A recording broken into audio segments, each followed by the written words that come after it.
India के बारे में आप सब जानते हैं। आप सब ने इंडिया के संस्कार और संस्कृति को फील किया है और आप सब ने इसके बारे में पढ़ा और सुना होगा। इंडिया की सभ्यता सबसे पुरानी सभ्यता में से एक है। इंडिया एक गणतंत्र देश है और पॉपुलेशन के मामले में दुनिया में दूसरे नंबर पे है। इंडिया साधु संत, ब्रह्मज्ञानी और वीर पुरुष का देश है। ऐसे आश्चर्य भरी बहुत सी बातें हैं इंडिया के बारे में जो आप में से बहुतों को पता होगा और बहुत सारे को नहीं। तो चलिए हम बताते हैं कुछ आश्चर्य भरी बातें इंडिया के बारे में। वाराणसी दुनिया की सबसे पुरानी शहर है। वाराणसी वह प्राचीन शहर है जहां भगवान बुद्ध पिछले 500 BC में आए थे और आज भी वाराणसी सबसे पुरानी और लगातार बढ़ती हुई शहर है दुनिया में। वाराणसी को स्पिरिचुअल कैपिटल ऑफ इंडिया बोला जाता है। Varanasi perfume, silk fabrics, sculptures और इंडस्ट्रीज के लिए भी जाना जाता है। सर्जरी इंडिया में खोजा गया था। जी हाँ, आपने सही सुना। सर्जरी को प्राचीन काल से ही इंडिया में सिख चिकित्सा के नाम से जाना जाता है। सर्जरी का खोज सुश्रुता ने दुनिया में सबसे पहले 600 BC में किया था। सुश्रुता को फादर ऑफ सर्जरी भी कहा जाता है। भारत में सर्जरी का शुरुआत 2600 साल पहले हुआ था। बहुत सी प्राचीन ग्रंथ में यह जिक्र है कि सुश्रुता और उनकी टीम कैटरेक्ट्स की इलाज करते थे। उसके साथ ही बच्चे को जन्म देना, हड्डी जोड़ना, पथरी हटाना, सर्जरी, ब्रेन थेरेपी भी करते थे। कितना अद्भुत है ना कि 2600 साल पहले हमारे पूर्वज क्या क्या करतब करते थे और हमें पता ही नहीं है। वे लोग उस टाइम एक यंत्र उपयोग करते थे जिसका नाम जब्बर सलका था। वह एक तिरछी सुई थी जो हमारी आँख की पुतली को बाहर निकालती थी। उसके बाद हमारी आँख को गर्म पानी से धोया जाता था और ऐसे ही इलाज वो लोग करते थे। पाई का वैल्यू दुनिया को भारत ने दिया है। पाई का वैल्यू पहली बार भारत के मैथमेटिशियन बुद्धियाना ने निकाला था। बुद्धियाना ने पाइथागोरस थ्योरम का भी कॉन्सेप्ट समझाया था और आपको यकीन नहीं होगा कि यह सब उन्होंने 6th सेंचुरी में खोजा था, वो भी यूरोपियन मैथमेटिशियन से बहुत पहले। अलजेब्रा, ट्रिग्नोमेट्री और कैलकुलस का खोज भी इंडिया में हुआ है।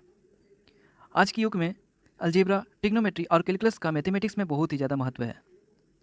मैथमेटिक्स की ये शाखाएँ का जन्म इंडिया में ही हुआ है और वो भी फॉरेन मैथमेटिशियन के क्लेम करने से बहुत साल पहले। जैसे कि आपको बता दें, ब्रह्मगुप्ता ने अलजेब्रा को 628 AD में खोजा था। भास्कराचार्य ने कैलकुलस को 1150 AD में खोजा था और ब्रह्मगुप्त और गोविंदा स्वामी ने इंटरपोलेशन का फॉर्मूला खोजा था जो साइन ट्रिग्नोमेट्री में उपयोग होता है। डायमंड को पूरे विश्व में इंडिया ने 4th सेंचुरी BC में खोजा गया था। दुनिया में इंडिया का तृतीय स्थान है सबसे ज़्यादा डायमंड को कंज्यूम करने का, जबकि USA पहला और जापान दूसरा है। विश्वविख्यात कोहिनूर डायमंड का ओरिजिन भी इंडिया के गोलकांडा माइन में हुआ था। कोहिनूर डायमंड को 13th सेंचुरी में काकतीय डायनेस्टी के राज्य में खोजा गया था। 1896 तक इंडिया ही एकमात्र डायमंड का उत्पाद करता था। मध्य प्रदेश ही अकेला शहर है इंडिया और पूरे एशिया में जहां डायमंड माइन अभी भी मौजूद है। इंडिया के सूरत में डायमंड को काटा और पॉलिश किया जाता है और इसीलिए सूरत को डायमंड सिटी ऑफ इंडिया कहा जाता है। पिछले 10,000 साल के इतिहास में इंडिया ने कभी भी कोई देश पे हमला नहीं किया है। अगर आपने इंडिया का इतिहास पढ़ा और सुना होगा तो आपको मालूम होगा कि इंडिया ने कभी भी किसी देश पे हमला नहीं किया है। इतिहास गवाह है कि बहुत से देश और बहुत से राज्य के राजाओं ने इंडिया पे हमला किया है और विजयी हुए हैं, परंतु इंडिया को दूसरों देशों पे हमला ना किया जाना इंडिया को इनक्रेडिबल बनाता है।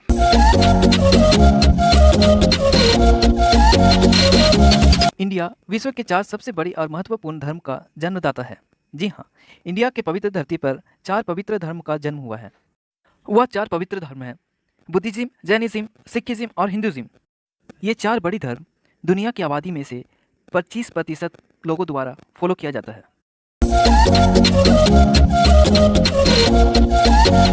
दुनिया में सबसे ज़्यादा संख्या में मस्जिद इंडिया में है।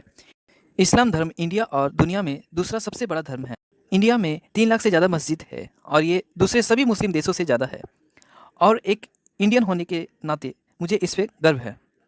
इंडिया का सबसे पहला मस्जिद चेरामान जुमा मस्जिद कोदंगलूर जगह में स्थित है।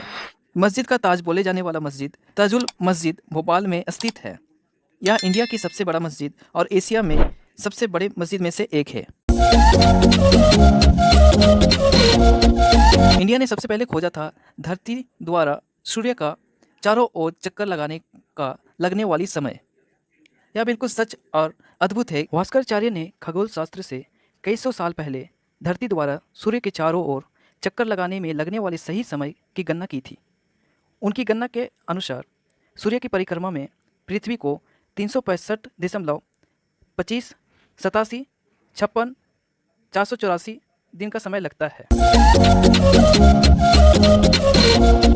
पेंटियम चिप का आविष्कार एक इंडियन ने किया है। पेंटियम चिप का आविष्कार विनोद धाम ने किया था। विनोद धाम को फादर ऑफ पेंटियम चिप भी कहा जाता है। विनोद धाम एक इंजीनियर और एंटरप्रेन्योर है। आज दुनिया के 90% कंप्यूटर में पेंटियम चिप पाया जाता है। नौकायान की कला का आविष्कार विश्व में सबसे पहले 6000 वर्ष पूर्व भारत की सिंधु घाटी में हुआ था। सिंधु घाटी को 3000 BC में खोजा गया था। सिंधु घाटी का सिविलाइजेशन एशिया के पहले 3 सिविलाइजेशन में से एक है। सिंधु घाटी उत्तरी अफगानिस्तान, पाकिस्तान और उत्तरी पश्चिम भारत में स्थित है। दुनिया की 60% ऑर्किड प्रजाति इंडिया में पाया जाता है। इंडिया में 1256 से भी ज़्यादा ऑर्किड प्रजाति पाया जाता है। इनमें से 1256 प्रजाति में से 757 प्रजाति अद्वितीय, 447 प्रजाति लौकिक और 43 प्रजाति माइक्रोहेट्रोट्रॉफिक है। इन 1256 प्रजाति में से 612 प्रजाति अरुणाचल प्रदेश में पाया जाता है, 560 प्रजाति सिक्किम में और 469 प्रजाति दार्जिलिंग में पाया जाता है। कुंफू का जन्म इंडिया में हुआ था।